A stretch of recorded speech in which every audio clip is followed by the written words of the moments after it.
நம்முடைய வாழ்க்கையில நாம எவ்வளவுதான் கடுமையா முயற்சி செஞ்சாலும் சில நேரங்கள்ல எல்லா கதவுகளும் பூட்டி இருக்கிற மாதிரி ஒரு உணர்வு வந்ததுண்டா? அல்லாஹ்வின் அளவற்ற அருள் நமக்கு கிடைக்கலையோன்னு ஒரு சின்ன ஏக்கம் உங்க மனசுல எப்பவாவது வந்ததுண்டா? நாம அறியாம செய்யற சின்ன சின்ன தவறுகளால அந்த அருள் தடைபடுதோன்னு ஒரு கவலை உங்களுக்குள்ள இருக்கா? இனி அந்த கவலை வேண்டாம். ஏன்னா நம்ம இறைவன் அர்-ரஹ்மான் அர்-ரஹீம். அவன் அளவற்ற கருணையாளன், நிகரற்ற அன்புடையோன். இன்னைக்கு அல்லாஹ்வின் அந்த ரஹ்மத்தோட கதவுகளை, அந்த அருளோட வாசல்களை நமக்காக திறக்கக்கூடிய மிக சக்தி வாய்ந்த சில துஆக்களைப் பற்றி நாம ஒன்னா சேர்ந்து தெரிஞ்சுக்க போறோம்.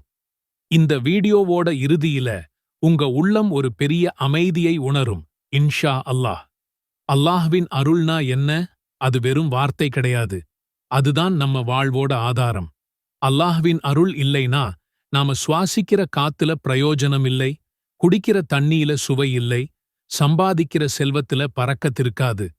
அல்லாஹ்வின் அருள்ங்கிறது அவன் நம்ம மேல காட்டுற கருணை, நமக்கு வழங்குற பாவ மன்னிப்பு, அவன் காட்டுற நேர்வழி, நம்ம வாழ்க்கையில ஏற்படுத்துற பரக்கத், மன அமைதின்னு எல்லாத்தையும் உள்ளடக்கியது. அருள் கதவுகளை திறக்கிற துஆக்கள்ல மிக முக்கியமான முதல் துஆ, நம்ம உயிருக்கும் மேலான நபி ஸல்லல்லாஹு அலைஹி வஸல்லம் அவர்கள் அடிக்கடி கேட்ட ஒரு துஆ. அது என்ன துஆ தெரியுமா? அனஸ் ரலியல்லாஹு அன்ஹு அவர்கள் சொல்றாங்க, நபி ஸல்லல்லாஹு அலைஹி வஸல்லம் அவர்கள் அதிகமாக ரப்பனா ஆதினா ஃபித் துன்யா ஹஸனத்தன் வஃபில் ஆখিরাতি ஹஸனத்தன் வகினா அஸாபன் நார்.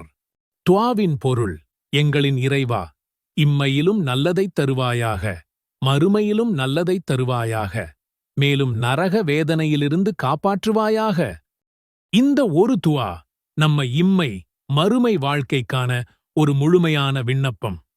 இத உங்க தொழுகைக்குப் பிறகு சுஜூதுல, ராத்திரியோட கடைசி பகுதியில, மழை பெய்யும் போதுன்னு துஆக்கள் ஏற்றுக்கொள்ளப்படும் நேரங்கள்ல மனமுருகி கேளுங்க. ஒவ்வொரு வார்த்தையோட அர்த்தத்தையும் உணர்ந்து கேளுங்க. இது அல்லாஹ்வின் அருள் கதவுகள தற்ற முதல் மற்றும் மிக சக்தி வாய்ந்த சாவி.